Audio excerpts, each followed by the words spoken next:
என்னது, தர்ப்பணம் செய்தா 33 கோடி தேவர்களையும் வழிபட்டா மாதிரி ஆகுமா? ஆமாங்க. அது தெரிஞ்சுக்கணும்னா இந்த காணொளிய முழுசா பாருங்க.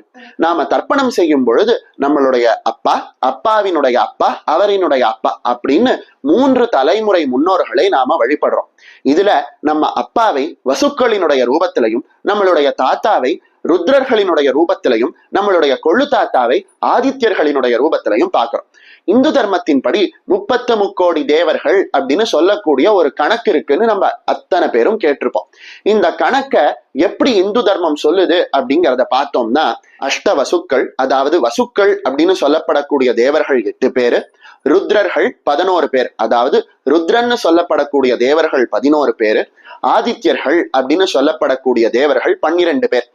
இந்த ஆதித்யர்கள் யாரு அப்படின்னா தமிழ் மாதம் 1/1 ஆட்சி செலுத்தக்கூடிய தேவர்கள். அதனால 12 ஆதித்யர்கள் இருக்காங்க அப்படின்னு சொல்லுவாங்க. மொத்தத்துல அஷ்டவசுக்கள், 11 ருத்ரர்கள், 12 ஆதித்யர்கள், இது அத்தனையையும் சேர்க்கும் பொழுது நமக்கு 31 அப்படிங்கிற எண் வரும். இந்த 31 பேர்களோட நம்ம 2 அஸ்வினி குமாரர்களையும் சேர்க்கும் பொழுது 33 அப்படிங்கிற கணக்கு வருது. இப்போ 33 அப்படிங்கிற கணக்குக்கு வந்துட்டோம். கோடி அப்படிங்கறத எப்படி சொல்றாங்க அப்படின்னு பார்த்தோம்னா, அதுக்கு பின்னாடி ஒரு ஆச்சரியமான விஷயம் இருக்குங்க. இன்னைக்கு கூட நம்ம பேச்சு வழக்குல அவன் எங்க இருக்கான் அப்படின்னு கேட்டா தெரு கோடியில இருக்கான் அப்படின்னு சொல்லுவோம். கோடிங்கிறது எண்ணையும் குறிக்கும், அதாவது கோடி அப்படிங்கிற எண்ணையும் குறிக்கும், ஒரு விஷயத்தினுடைய முடிவையும் குறிக்கும். அந்த வகையில இந்த கோடி அப்படிங்கிற வார்த்தை எதை குறிக்குது அப்படின்னா 7 விதமான மந்திரங்களினுடைய முடிவை குறிக்குது. ஒரு மந்திரத்தை நமஹான்னு முடிக்கலாம், ஸ்வாஹான்னு முடிக்கலாம், ஸ்வதான்னு முடிக்கலாம், வஷட் அப்படின்னு முடிக்கலாம். இப்படின்னு ஒரு மந்திரத்தை 7 விதமாக முடிக்கலாம். மேல நம்ம பார்த்த இந்த 33 தேவர்களினுடைய மந்திரமும் 7 விதமாக முடியக்கூடிய வகையில இருக்கு. அதனாலதான் இந்த 33 தேவர்களுக்கும் 7 கோடி மந்திரம் இருக்கு அப்படின்னு சொல்றாங்க.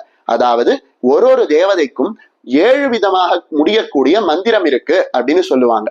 அந்த வகையில சொன்னதுதான் இந்த 33 கோடி தேவர்கள் அப்படிங்கிற கணக்கு. இப்போ நம்ம முன்னோர்களினுடைய வழிபாட்டுக்கு வருவோம். நம்ம முன்னோர்களை வழிபடும் பொழுது நம்மளுடைய அப்பாவை அஷ்டவசுக்களாக பார்க்கிறோம். அதே போல நம்ம தாத்தாவை 11 ருத்ரர்களாக பார்க்கிறோம். அதே போல நம்மளுடைய கொள்ளு தாத்தாவை 12 ஆதித்யர்களாக பார்க்கிறோம். இப்படி பார்த்து நம்ம தர்ப்பணமோ தேவசமோ எது செய்தாலும் அப்பா வடிவத்தில் இருக்கக்கூடிய அஷ்டவசுக்களுக்கும், தாத்தா வடிவில் இருக்கக்கூடிய 11 ருத்ரர்களுக்கும், கொள்ளு தாத்தா வடிவில் இருக்கக்கூடிய 12 ஆதித்யர்களுக்கும் தான் நம்ம வழிபாடு செய்யறோம்.